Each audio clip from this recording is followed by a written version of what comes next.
Greetings, I'm Shaun Pruitt, Zacks Equity Strategist, and today I'm going to be discussing the very popular topic of if it's time to buy the dip in CoreWeave stock. So as an AI cloud provider that has been backed by investments from NVIDIA, CoreWeave, ticker symbol CRWV, is still up an impressive 90% since launching its IPO earlier in the year.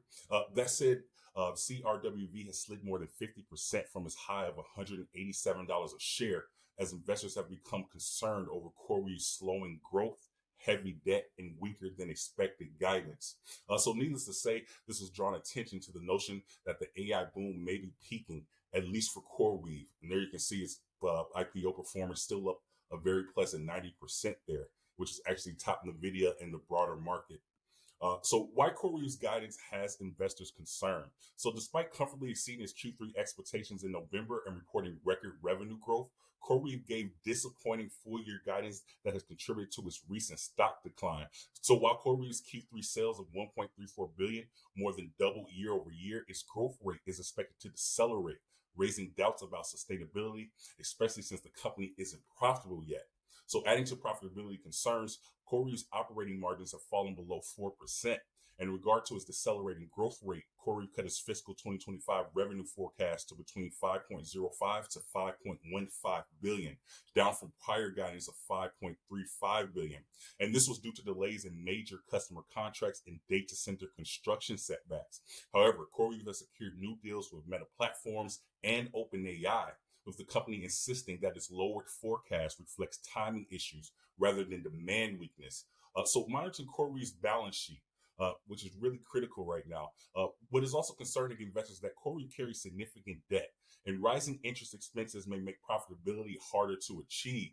So still, CoreWeave is solvent, having 32.91 billion in total assets, which you can see here.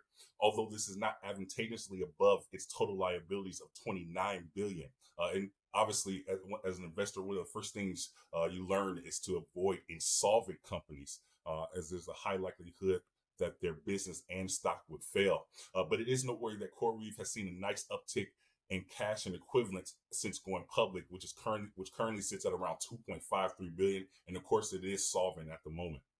So tracking CoreWeave's EPS revisions. So posting a smaller than expected adjusted loss of negative 8 cents a share during Q3, CoreWeave's full year EPS is now expected at negative $1.39, which you can see here, compared to estimates of $1.52. Estimates of negative $1.52 a month ago. So optimistically, CoreWeave is expected to move closer to the profitability line next year. And plus, over the last 60 days, fiscal year 26 EPS revisions are up to negative 7 cents from estimates of 24 cents 2 months ago. So CoreWeave's reasonable PS ratio. So price to sales may be the best way to gauge CoreWeave's fundamental value to investors at the moment. And CRWV does have a reasonable PS ratio of 5 times. Considering the price to sales premiums that high growth tech stocks can command, CoreWeave's price to sales ratio is pleasantly beneath the benchmark S&P 500, with NVIDIA, for example, at 22 times and Meta Platforms at 8 times. So there you can see CoreWeave's price to sales ratio is slightly beneath the S&P 500. So plus, based on Zacks estimates, CoreWeave's annual sales are projected to leap to 11.51 billion in fiscal year 26, and the company has a massive revenue backlog worth 56 billion. So just the conclusion and final thoughts here. So although CoreWeave is still growing rapidly, it's transitioning from explosive expansion to steadier backlog-driven growth, which is less exciting for investors chasing AI hyper-growth stories. So CoreWeave's ability to manage debt, execute on its backlog, and stabilize margins will determine whether its recent setback is temporary or a sign of deeper structural challenges. It may be too soon to buy the dip, but CoreWeave's position as an AI infrastructure developer could still be very lucrative, with CRWV landing a Zacks rank number 3 hold at the moment. Again, I'm Shaun Pruitt, Zacks Equity Strategist. I hope you enjoyed this content. For more, please feel free to visit Zacks.com/promo.